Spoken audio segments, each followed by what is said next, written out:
Hi guys, I'm Shmee. Hello, good morning, and welcome back to the channel where today I want to talk SLS Black Series. This car is now potentially $1 million car, and I want to talk about why that is. Having just picked it up from having a complete overhaul at Avantgarde, immediately we've embarked on a road trip. You join us here on a lovely morning in Strasbourg in France, having had a lap of the Nurburgring on the way here, and now making our way today all the way through Switzerland to Italy to Milano to Milan tonight, with a pretty exciting stop on the way for me personally. Now, if you've been following my channel for a while, you've probably noticed I am often wearing a Swatch watch, in particular the recent MoonSwatches, and today we're going to visit Swatch HQ, where they actually have the Swatch Drive-Thru. We're taking the SLS Black Series through a drive-thru, and no, it is not McDonald's, it is to buy some swatches, as you do. So we've got a long drive. It's going to be about 7 or 8 hours on the road as we make our way with the SLS Black Series, properly running in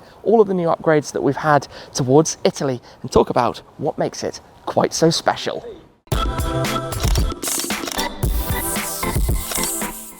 I tell you what, the car is looking lovely, parked under the trees here with the Mystic Blue after a fantastic stay here at the Sofitel in Strasbourg. In fact, the last time I stayed here, I had my FF parked right there about 7 or 8 years ago, the start of the Blue Crew, and we're back again with another very blue Shmeemobile. Now, we'll get to the different markets and discrepancies between pricing, because it's quite an interesting topic a little bit later on. Obviously, the SLS is an icon. The SLS itself is an icon. They had the race version, which was immensely successful in GT3 and different race classes around the world. It has this wonderful engine, 6.2 litre naturally aspirated V8. We have the gull-wing doors that open upwards, which make it even more special. And for today's purposes, the fact that it's a left-hand drive car means it will actually work at a drive-thru. That is a bit of a problem when I venture across Europe in a right-hand drive car and need to lean out the window for garage parking tickets or pressing buzzers or whatever it might be. But the thing looks superb, and I guess it's ready for us to get started and get this journey underway, because I'm looking forward to going to find some more swatches today. That is the plan, so let's get on the road. When it comes to this car, one of the things I love about it are the doors, the gull-wing doors opening upwards. They only need about that much space to the side of the car, so they're actually easier to get in and out of than typical doors. And then you have this big aperture that you kind of just fall through, you fall into nice and easily into the bucket seats, kind of like that. Now, some people attach a door pull, grab pull, some string or something to the handle here just to make pulling down the gull wings a little bit easier. I don't really have a problem with it though, so nice and easy. Close those down, slide the bucket seat forward. I love these seats. And look at this, we've got 33,305 kilometers on the Odo. So in another 28 kilometers, we will have the 5.3s. Let's get it started, because there is one thing we actually need to work on very quickly with this. Yesterday, let me just turn the radio down, we were at the Nurburgring. Now, having been at the Nurburgring means we deflated the tyres a little bit, and they are still a bit deflated, and obviously they have now cooled down. So we need to go somewhere to get those reinflated. I need to find a petrol station somewhere along the way, and obviously there's a lot to touch on today, but in the AMG performance screens, see everything's cold at the moment where we are. Go through power, I think it's all just waking up a touch. Tyres, it doesn't yet give us the data, but as soon as we start driving, that shall fill in and tell us exactly what we need to know. But this is a lovely little town, city, with some very narrow roads and garages. In fact, I'm going to set off this way, and within a minute or two, well, less than a minute or two, you'll see exactly what I'm talking about. First corner here. First corner, have to take it very, very wide to not catch a wheel somewhere. But we are good. It is a beautiful day, doors auto locking, and I'm actually really looking forward to where we're going. Having been a bit of a Swatch collector in recent years, to go to the home of Swatch is quite a cool opportunity. I'm not sure what this guy's doing. Oh, he's parking. Okay, I was gonna say, that's not making life easy for us as we kind of escape around the block along the water here. This is a very, very pretty place. Look at that view. Wow. Lovely start to the morning. Lovely, lovely start. It's a shame we're on the auto routes, the French motorways, within a minute or two, because this is very pretty. Should be here for longer. Like I said, the last time I actually came here on camera was years and years and years ago with my FF. I had just bought the FF, and we were heading down towards Monza Well, actually heading to Auto Salon Singen to take delivery of my 675 LT Coupe that had been transported out from the UK. We had driven out with the FF with all of the luggage, with the plan to drive the two together through the mountains down towards Monza. And that was an amazing trip, fantastic memories. And now we're here in the SLS, just working out exactly where to go. It's about 3 hours from here to Biel, which is the home of Swatch Group, where they have this drive-through, and it's quite an unusual concept. You drive through and buy your watch, but they also have some special packaging and unique watches that you can only buy there. In fact, Swatch do that often with watches you can only buy in different shops, part of the collection and part of the things I've been sharing on the Swatch 150 channel that you might have seen already. If you haven't, do go and check it out and subscribe, and you'll see plenty more about the watches that I currently own and things that I might be buying in the future also. But there are a few that I have kind of earmarked that I want to pick up today. So that's the intention when we get there. Nothing like inflating your tyres on a warm morning. Get this on here, then run all the way around to the other side to go and actually get it running. Right, all done, all back up to proper pressures. Let's get out of the way because we've got quite a queue now. There's a car right behind and there's a bike. Always stressful when those kind of things all happen at the same time. That's done. Recharge station here if somebody wants 175 kilowatts. Not bad, not bad. I think the guy behind was a little bit thinking that we were just blocking the space, not realizing that I actually wanted to put some air in there. Anyways, on we go with our drive. Welcome to beautifully sunny Switzerland. We have crossed the border out from France. We are now cruising on the highways. We have some amazing scenery. There are some lovely roads. Switzerland is a wonderful country to come and visit. Although when it comes to roads and driving, the thing I am going to just add is that you really have to truly watch your speed driving in Switzerland. There is basically a no tolerance policy. You cannot go even 1 kilometre an hour over the speed limit. So on a motorway like this, where the limit is 120 kilometres per hour, with any car obviously they have to slightly overread, and that means in this car we can do about 123 to be exactly 120 and just cruise and take it easy through the country. Now, considering it's a country with amazing roads and lots of mountain passes, it is also a country with some fabulous car collections. So many exceptional cars are located in this country. The Bugatti La Voiture Noire, numerous of every different hypercar you can think of. Bugattis, 177s, all of the Koenigseggs, Paganis, you name it. So many nice cars, which I think is a nice segue into talking about the world of cars as investments, about the SLS Black Series in some regions now being a $1 million car, which is utterly crazy. Obviously, the whole world has seen an uptake in these kind of cars, the limited edition cars that are no longer in production, that you can't really get anymore. Cars with big naturally aspirated engines, with design features that can't really be done now, that have soundtracks that you can't replicate anymore. It's just simply not possible. Obviously, that has affected a lot of things from not all that long ago. The period of cars from maybe 5 to 10 years ago has been really quite interesting. Cars that certainly appealed a lot to me. Things, well, a little bit further back, the Carrera GT, the Lexus LFA, the SLS Black Series are three that I talk about quite often. If we rewind back though, the SLS was a huge car for Mercedes-Benz and for Mercedes AMG. It was the first car that AMG did in-house, bringing back the gullwing doors that are so legendary from the 300SL gullwing, a car that featured effectively the last iteration of this 6.2 litre naturally aspirated V8 lump that we have up front, although instead of being up on the front axle, it's a front mid-mounted position in this car. You bring all of those factors together and it's something that's super appealing for this kind of purpose, for driving on a Grand Tour. The Black Series is genuinely really limited. It's believed to be 350 cars. They've never actually said officially what the exact number is. That was suggested back at the original media drives. I remember watching a video from Chris Harris when he drove it the first time, I think in 2013, talking about there being 350. An exclusive car registry talks about 350, and we know that in the US, Mercedes-Benz USA said there were 150 over there. So the numbers all add up roughly to being about 350 cars, if not exactly 350. And compared to so many others, that's nothing. There are 349 Ferrari F50s, 399 Ferrari Enzos. It's that level of rare, whereas many cars of this segment, certainly now, you would expect to find almost, well, high hundreds, if not thousands. Things like the GT Black Series, there are going to be approximately 1,700, I believe. Things like the STO, I think there are a couple of thousand of them. Things like even the Ferrari 812 Competizioni, there are 999 coupes, 599 convertibles, Apertas, so just shy of 1,600 in total. Those numbers of rarity make 350 seem bonkers, and it's not just 350 of a car with a different paint scheme like you'd often find from, you know, parts bin special stuff. It's not just small changes. The car is significantly wider, completely different suspension system, heavily revised engine and powertrain side of things, a completely different driving experience to the regular SLS, and it is very, very, very good for it. It's a different car, and that makes it truly special to me. And that's why, and I mentioned earlier about different regions having different pricing.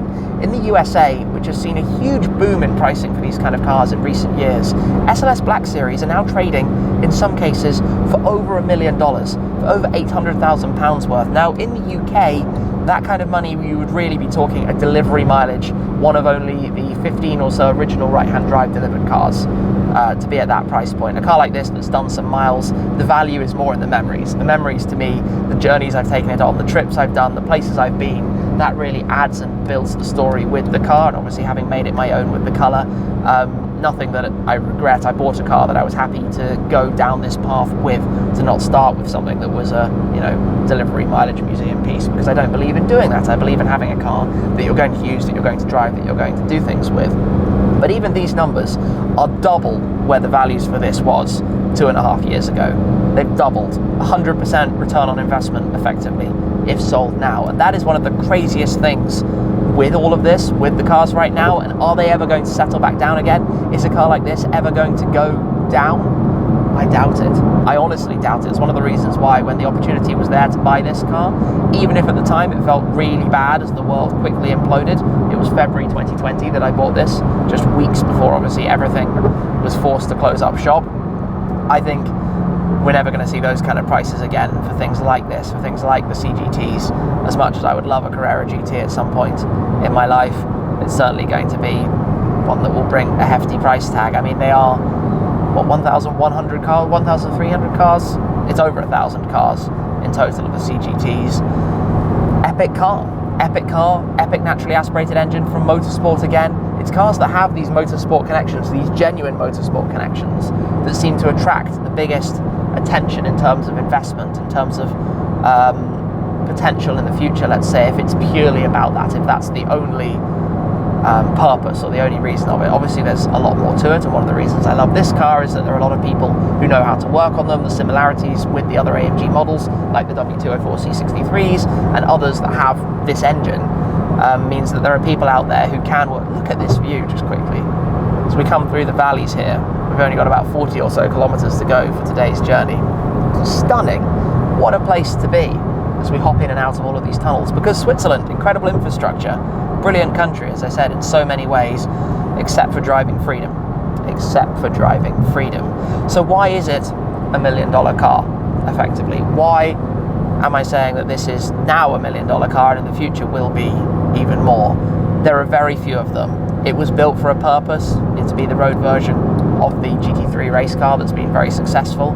It was one of the last, if not the last, of this engine. It's just something that isn't really done anymore. You don't get this package anymore. You don't get something like this that manufacturers pull together. They wouldn't do it for only 350 cars. Same as like the GT3 RS 4 litre of the 997 generation from Porsche. Nobody would do this now. Nobody will do it again like this. It's not the same. Certainly not of cars at this price point, because now the really limited cars aren't the cars that were £250,000 new. They are the cars that were or are £2.5 million new. It's a very, very, very, very different thing. Anyway, we are dipping in and out of all of these incredibly long tunnels, but we're making some good progress. Thankfully, we got the vignette when we crossed the border, so that's all good. Stuck on the windscreen, no issues there. Yeah, 3.2 kilometers in this tunnel.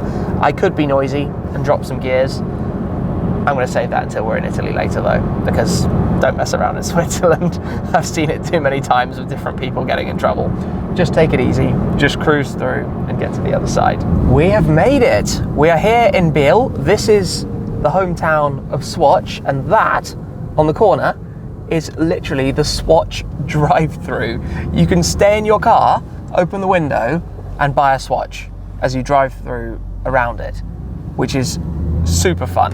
I'm going to actually park for the moment, but I'm not leaving here without going through the drive-thru. So we will pull in this way. It's actually really cool. It's literally like going to a McDonald's or a Burger King or a Starbucks or something like that. But if we take one of the parking spots here, then we can come check it out in detail later. Before we do the drive-through, we've just parked up the car in the sunshine outside the shop for a moment. There are a few people around out there, but we're going for a little look around, starting with this. It is, of course, a car, probably the only car that we will see right here. But if you've been following the world of the MoonSwatches, the Amiga and Swatch collaboration, I've been wearing lots of them. They are currently running 11 500 convertibles in each of the different colors, all around the place with the watches, including that famous briefcase on the back. Now, within that would normally be the full set of 11 watches, but in this one is a little bit of a twist. There are the 11 colours of the Fiat 500s, and as somebody who likes model cars, that's really cool because they've even got the little briefcases on the back of them. The details, it's all about the details with Swatch. Even here, for example, the badge on the front of this, which is the mission to Mars, also has the Amiga and Swatch graphic on there as well. So I was hoping I might be able to track one of these down. I didn't think that it would happen right here, but that's a pretty good start to the day. This is cool, in the Swatch Museum. This is cool if you like your swatches, as I do. And this is pretty much, as I've talked about on the Swatch channel, where it began for me collecting the destination swatches, of which there are now about 80. I have this one, this one, this one, this one, this one, quite a few of these as it happens. And we also have a view down towards the car. With the drive-through, you can literally see the drive-through route around there, but in here we've got all of the different collaborations and styles, the Bond series watches that they've made over the time. Just it goes on and on and on and on and on. I also have a bit of an obsession with these, the Maxis. If you want to know more about those, you have to check out my watch channel. We're back in the car because it is time to do something that I'm quite excited about. We are going through the Swatch Bienne drive-through, where you literally pull up here like you are at a fast food restaurant. In fact, I don't know if you can see this completely clearly, but we literally have the menu of watches. Some of the specific wrist food ones that you can only buy here. Those 6 at the top you can only get at this location, along with the destination special, fresh from Biel, which I'm certainly getting. A destination special and the morning boost, the fried egg breakfast special. I'm going to get that one. Then you've got some highlights and some top sellers as well. But I'm certainly going to be picking those up. So we'll do this and then go to the pay window. Time for us to go through. This feels wrong, but so fun. In the drive-through here in Biel, as we turn towards the window and we pull up here. Hello. Let's take these. Thank you very much. Welcome. Wow. Check this out. Literally like fast food packaging. Oh, this is cool. This is really cool. I'm just going to show you this quickly. It's like a burger box. That's actually really fun. Exclusive packaging that you can get here at the drive-thru. Put that just there for the moment. And then this one, look at this. Fresh from Biel. Let me open this quickly. This is the specific one for this store. Now, I really like these things. I have a lot of them, a big collection of them. And I have now bought some from right here at the shop, which is kind of the icing on the cake. Now, let's carefully drive back around. Driving through was just for fun. I mean, you have to, right? You can't come here and not do that. Oh gosh. Right, let me work out where we're going to head next. That building is impressive, very impressive. The day has flown by. It has been, as I said, a bit of a personal indulgence to come here with the SLS to Biel, to the home of Swatch and Amiga, to visit the museums, to drive through the drive-thru and purchase some swatches as well, something I've been wanting to do for quite a while. But it's now time to get back on the road to continue our journey, to depart from sitting alongside the Apollo lunar module just there as well, which is a replica of what the astronauts used to get away from the moon back towards Earth. Obviously a bit of the story behind the Speedmaster right there. Anyway, into the SLS, let's get this journey continued. One thing that Switzerland does exceptionally well, beautiful views, stunning roads through the mountains for this kind of highway motorway cruise, basically just totally chilled out, riding along, cruise control, going past cameras everywhere, through the tunnels, in and out of them. And that's what I really like about this car. Modern track focus cars, and I say modern, this isn't that old, but more modern than this cars, are very stripped out for the purpose. They're generally set up super aggressively, very impractical, and they lose this ability to just drive, you know, cruise on the highway sometimes when you don't want to be going absolutely flat out. Whereas in here, it's just a wonderful thing. It's just really nice to drive. That sound in the background, just everything about it. Everything about this is, I don't know, it's a wonderful dynamic GT car. That's where it sits and does its job so very well. Speed limit constantly dips up and down between 100 and 120. You have to watch out for it so carefully just to make sure that you don't get it wrong. Don't do anything wrong. But we've got a few hours onwards towards Italy, and then obviously continuing our journey to Milan. It is like deja vu, the same as when we set off from Strasbourg earlier this morning. But it is now basically dark. We've had a dinner stop. We do need to go and get some fuel as well. But on this tank, we have done, if you can see here, 600 kilometers. And oh, failed there. 600 kilometers on one fuel tank, which is not bad going. That's kind of cool. Rolling on in, nicely parked. Okay, let's go get some fuel into this. And then the last hour or so from here to Milan. That's the plan. We're now in Italy, and frustratingly, we just had the most amazing little tunnel run, but had the microphones off, because I wanted to talk about how epic the exhaust sound is in this thing. And in fact, if I just go into manual, I mean, that's just fourth gear at 60 something kilometers per hour. We've actually got the magic of the telepass device, which lets us go straight through here without having to join the queues. So give this a double blip. This has to beep twice here. It's once on the French one, twice on the Italian one. There we go. And the second one, magic. Pop that away, drop to first gear, and then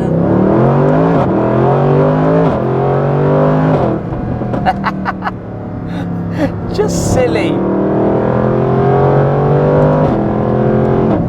Just absolutely silly. This car and this sound. I mean, it's to die for. It's worth $1 million on its own. Just that. When you've been driving in Switzerland, being back in Italy and being able to accelerate a bit more, it's very welcome. For a case in point, check this out. We've got this little underpass right in front of us. I am going to drop some gears.